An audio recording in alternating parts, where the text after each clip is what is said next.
Hello, I am Sarah Ann Broadhead. Here is what I'd like you to remember about me and my family.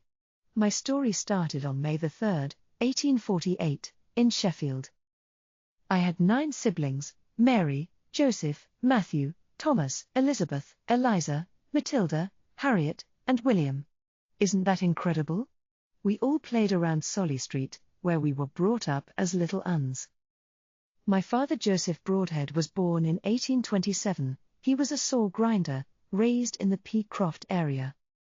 He started his working life at Castle Mills Works, on Blanc Street, the site of the old Sheffield Castle and Ladies' Bridge. He learnt the trade there from his father Mathew Broadhead, also a saw grinder, who was born in 1797. My father Joseph, and my grandfather, Mathew Broadhead, were unfortunately caught up in the Sheffield trade wars. The city would be too dangerous for our family to stay after the confessions of William Broadhead, who would also leave Sheffield for America.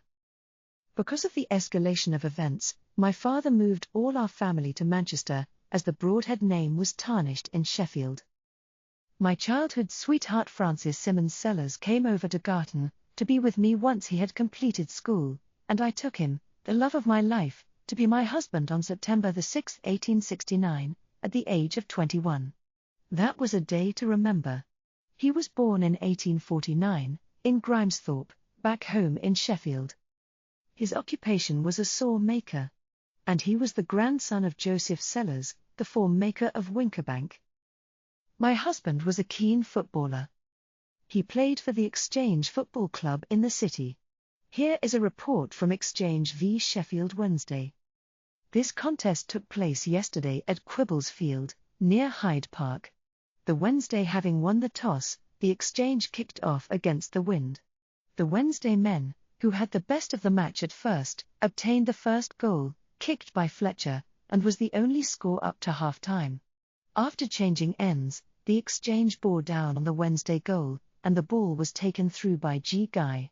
Shortly afterwards Mr. W. H. Brownhill also secured a second for the same side, and as no other score was made, the Exchange won a good match by 2-1.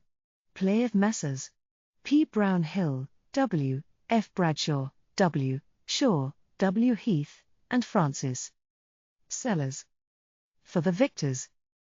He would also play for Norfolk with his brother Farewell Sellars, who was also a very talented sportsman, and his prominence as an amateur footballer in Sheffield is well documented in local Sheffield newspapers throughout the 1870s.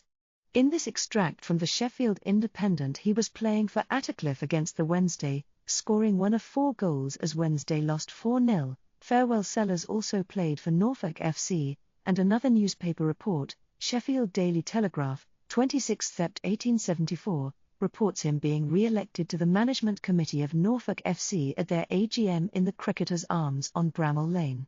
Shortly after this event, the club Norfolk became the famous team we all know today as Sheffield United Football Club, established in 1889.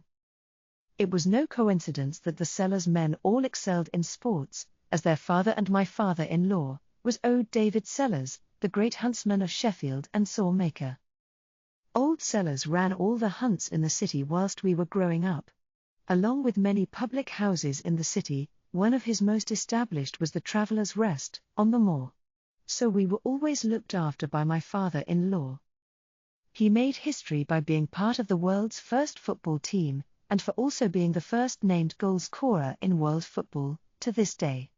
After he was the only named scorer in the Boxing Day game between Sheffield FC and Hallam in 1860, as the newspapers never mentioned any other scorers that day.